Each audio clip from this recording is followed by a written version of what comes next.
Head into the winter break with a victory and, crucially, have the car to do so. But if it rains, there could well be several more this afternoon. Teammate in the championship. As we look at the back of the field, we see the word Marussia on the back of the Virgin there. That's the name of the team next year. Red Bull, of course, will very much remain at Red Bull with the same drivers, Vettel and Webber. And Webber would love to beat Vettel this afternoon, wouldn't he? Has won this Grand Prix before. Yeah, he won it in 09, and remarkably, just looking at the statistics. But of course, if Lotus stay 10th in the championship, although they haven't got any points, they've got if anybody gets a 12th place from HRT or Virgin, then Lotus would lose that. And you need to be in Formula One for 2 years to get on the ladder of getting the extra money, and that would destroy Red Bull. Very strong at the front, particularly Sebastian Vettel, but Mark Webber's under pressure from Jenson Button, but Webber's got the line up the inside and pushes his way through. Alonso then around the outside of Lewis Hamilton and takes that position. Felipe Massa looks like he's had a great start too. So Ferrari's once again very quick off the line as they head down the short back straight. It's Vettel from Webber, Button, and then Alonso will be where the DRS zone is, down that to back straight. It's pretty short. I'm not entirely sure it's going to work here this weekend, and poor old Rubens Barrichello slipped down from 12th on the grid to 19th, so a very poor first lap for him, sadly. He was so excited, wasn't he, with that qualifying performance. Well, he's an emotional chap. I expect a few tears in his helmet now. On Mark Webber, Button goes down the outside. Alonso had a great start but couldn't really do anything with it. Hamilton tries to make a gain at the inside but slots back in between the two Ferraris, which is where he remains at the moment. 8 seconds covers the top 7 at the moment. This is on board the pole sitter. Sounded like incredibly low RPM on that Renault engine as he... Of soft tyres, so it was important for him to try and get past Di Resta, which he's managed to do now, so that's good for him, and he still has the benefit of new tyres later on. And just popped into Williams. They say no particular reason for Barrichello's bad start, just one of the many bad starts they've had this year. And I'll pop into McLaren, see what they can do to rescue Lewis Hamilton's strategy that's been compromised right now behind Alonso, and his pace, as you say, just isn't up to it. Hamilton turbulent air of the Renault, but interesting what Ted says, because Michael didn't do a time, he could choose his tyres on the grid even though he was inside the top 10, and so that leaves him with another brand new set. So the two Mercedes and Paul Di Resta all had brand new tyres available. Everybody else in front of them burned them up getting their grid slots. Well, we have a theory that might anything from, say, 45 to 48, give or take traffic and all the rest of it. So it's quite a static race at the moment, so we could see a lot of cars pitting at the same time, I would imagine. Yeah, we could, and there's going to be a few strategic plays here from the drivers. We can see Sudal is putting a bit of pressure on Rosberg right now. That will make his tyres overheat slightly, and all of the other... I'd like to see a replay of that. It looks like he's got a puncture. Yeah, left rear puncture. But as we watched from our commentary box, Michael went for the outside, hit the brakes, and then immediately turned across the front of Bruno Senna. Now, let's wait for the replay, but there's not much Bruno can do in that situation. Bruno looked like he had a second bite at him, though, didn't he, in the middle of the corner. So Michael having to give it a little bit of left-hand low to keep the car straight, because they're bits of it missing, but all the tyre was complete mess. Team radio. Rear right, start outside shoulder blistering. Understood. And that's something that we're hearing on the team radio feed from other drivers as well, that the rear tyres are starting to hurt in this very hot track conditions. Pirelli say that they can live with a little bit of blistering, but I wonder if they might have to bring those stops forward. They can make it to McLaren are not as fast here as they have been in recent races compared to Red Bull, and I think that's beginning to look correct in the race, isn't it? That's interesting and confusing at the same time. The loss of downforce you get at altitude, it should affect all the cars the same way. The lap times of the front few runners, we've got Vettel in 18.5, Webber in 18.4, and Alonso in 3 too slow. You said it at the beginning of the show, but it seems as if the tyres are giving up earlier than they thought. We got McLaren out, yeah. Sorry, Martin, talking over there. I was looking out our commentary box. We've got the McLaren boys out. There's Jenson Button coming in.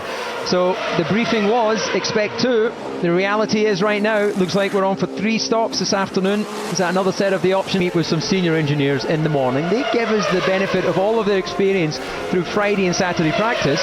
As you can see, the Red Bull crew are coming out in the pit lane. So will this be for Vettel? I believe it is. There they are. Well, while we're watching this, 22 people waiting for him.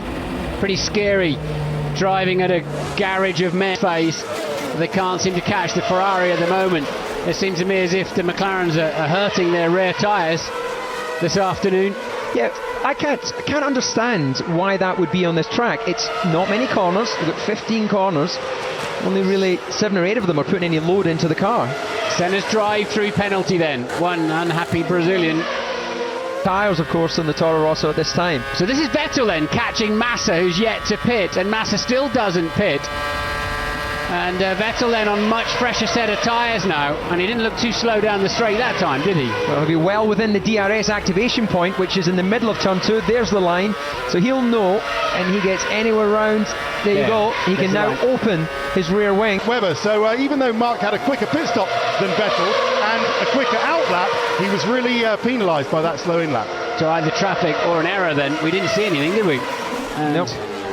Still got 24 cars in this motor race of the 24 starters, underlining the tremendous reliability we've had this year, and that's despite over 1,000 on. Mark Webber was chipping away at his lead. He was going 3 or 4 tenths of a lap quicker for a couple of laps there, but he's just sent the message back to Mark. You know, I may have an issue, because that will have been broadcast from Mark's engineer. Good job, Sebastian. Everybody likes a little bit of encouragement, even when you're indeed. Of the counter then, will it? As we watch Bruno Senna under pressure from Pastor Maldonado as they're fighting over 16th place. And the gap counter them, will it? As we watch Bruno Senna under pressure from Pastor Maldonado as they're fighting over 16th place. And the gap down at the front now to 2.3 seconds. Mark Webber closing in on Sebastian Vettel as he wrestles with a gearbox issue. It's clearly... It must be temperature related. It's clearly not mechanically related, is it? Well, otherwise it would have blown its hits and had a sequence. Now, have we got a side pod loose as well, or is that just... No, it's just helicopter tape, isn't it, on the side of Senna's car? And the camera shakes a little bit because it's mounted to the engine cover. There's Vivian Senna, Bruno's mother, now Ayrton's sister, nervously observing her son out in this Grand Prix. Just the tremendous emotion for... Vettel is actually pulled out a little bit, if anything. I wonder if he said, then I will fall behind and I won't fall behind. Actually, I'd love to hear it again. Maybe we can transcribe that. In other words, okay, I'd rather the gearbox blow up than give up this position right now, because he's faster on this lap than Webber. The gap's back up there as well. So you need to make it absolutely clear that, you know, he was being allowed through and he wasn't trying to overtake into a yellow zone. There's the yellow now. That the place where he passed, he actually went past that yellow sign, I would imagine. Whilst what else could he do? Because Michael was yielding at that point. Ted. Yeah, Martin, the Renaults have just made... Ons has just delivered exactly the same lap time. So that lap gap is still about 7.5 seconds between Vettel and Alonso. So Hamilton fourth now, of course, after Button stops. Button's done his personal best middle sector on his outlap, so plenty of grip there then, but they are brand spankers, still shiny from the releasing agent when they... Hamilton was a 17.9 in his in-lap on the soft. He will pick up performance from the fresh set of options. But Webber and Vettel doing 1 minute 17.0s at the moment. They're just in a class of 2, and Vettel with his dodgy gearbox has still just done his fastest lap of the race. Track will be evolving, fuel burning up. He span just after where Maldonado's car was up against the barriers, but the yellow flags are in now. As Sergio Perez then was running 12th. He's now The car okay, Jack? down. Is the car okay? Can you continue? Yes, I can continue, no problem. He's down in 14th. Ted. Yeah, a few things from... Big. Massa's hanging on to him though, just about, and Button, as we suggested early on, beginning to catch Massa. Is in the DRS zone as he crossed the start-finish line. So we're on board with Hamilton. Can we see in the distance is Button lining up for a pass on the Ferrari? Doesn't look like it at this stage, but he's certainly, maybe even later, if they can make these tyres last and just give themselves the shortest run possible on the harder tyre. It's not holding Jenson Button back at the moment. A 17.3 on that last lap, comparing very favourably with Alonso at 17.0. And now Hamilton's catching Massa as well. He was within a second because his DRS was wide open. So we're getting to the end of the gearboxes on their 4 race cycles, but because Vettel didn't finish the race in Abu Dhabi, that's a fresh gearbox in that Red Bull. So unusual for them to have that problem with a fresh gearbox.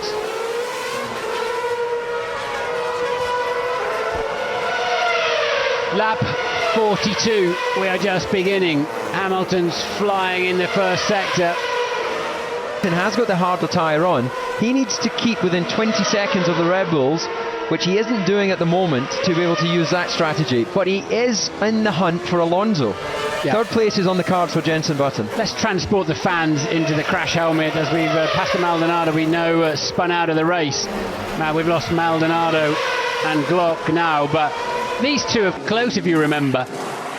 So on go the medium compound tyres, so he can now drive to the end of the Grand Prix. They've obviously seen a nice slot they can put Lewis back into on the racetrack where he won't get too much traffic.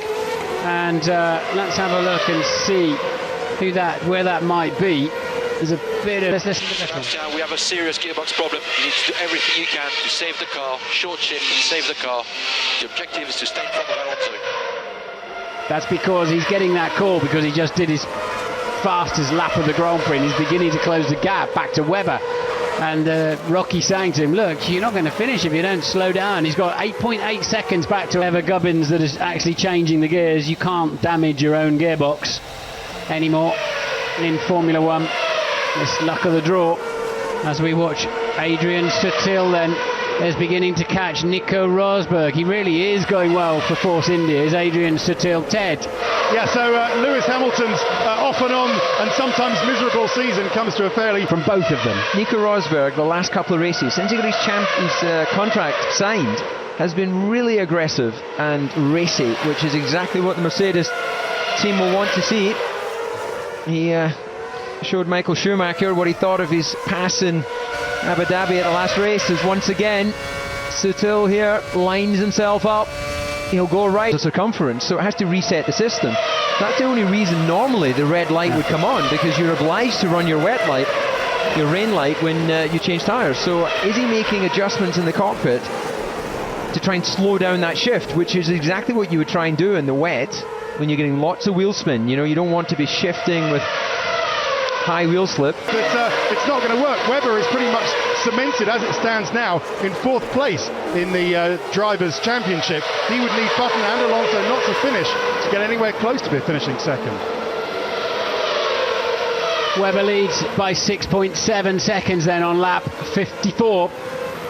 They're now 11.6, make that 12.1 clear. This cannot keep going on forever. You know, a sportsman's career will come to an end beyond normal pension age. You made that decision at this you made it mid-year. I remember we talked a lot about it and you said, I'm stopping at the end of the year. I'll let the fans know what I'm doing. Life on this tyre is very good. We can do qualifying laps to the end. That's what we like to hear. No, I enjoyed racing out there. I was challenging Felipe at the end. I was hoping I'd get him, but the gearbox problem came on quite early, so I was struggling with gears. Is it a relief in a way that the season's over, that you can go and reset yourself? His teammate Mark Webber, as we see here, going up through turn 7, driving beautifully. So you're driving along in the Grand Prix and you think, I wonder what this feels like. And remembering history of F1, Vettel clearly doesn't need anywhere near 100% of his capacity to drive a racing car, even if it's limping slightly. Webber is already halfway down the back straight, and Button then relentlessly catching Alonso. He must be right behind him now. 0.6 of a second, he'll get the DRS zone. He's right behind him into the braking zone at turn 1. We can see out of the window. Now you can see on your screen Jenson Button absolutely flying. I think he's about to take revenge for the move between Button and Alonso as they clear the Toro Rosso. Button beautifully in the slipstream, but the Ferrari's pretty quick down the straight. Will Button get a chance on the brakes on the way into turn 1? Alonso thinks he might because he's had to go defensive. Button steams down the outside and Alonso just releases the brake pedal to reclaim the corner, and now he'll be so much faster. Button will be so much faster off turn 3. To have another 1-2, but let's just see what the gap is as they come across the line. We've got Sebastian over the line now, 16-1, a couple tenths down on Mark Webber. See what Jenson Button does. Here he comes now. And it's a 15.5, 6 tenths quicker. Including lapping the HRT. So warning flags there as marshals are on the track to clear the HRT away. And this is Button.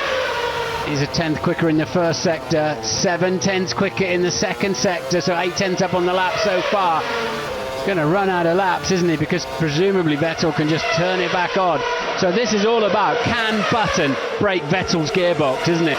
So Lotus looking like they're pretty secure in that 10th place. Michael Schumacher only recovered, he's had 3 stops, including that puncture course, to 15th, Barrichello to 14th. And Button really getting a lot of traffic because Petrov doesn't want to lose any time. He's only 3.4 seconds behind 9th place man Kobe Afik driven. Sutil's a long way behind him though. Alguersuari still catching Petrov. Michael Schumacher down in 15th place. It's not been a traditional Interlagos for him, has it, after that contact for which Bruno Senna got penalised. And look at this, Massa really struggling, and he lets Rubens Barrichello through, lets him unlap himself. Much returned that favour today. His car has run absolutely faultlessly. Mark Webber's made the most of it. He heads to the line. Mark Webber wins the Brazilian Grand Prix comfortably, as it turns out. The fist is in the air. That means touch him. If he could find that form all the time, he'd be a champion, be the world champion. Well, he came oh so close to being the world champion in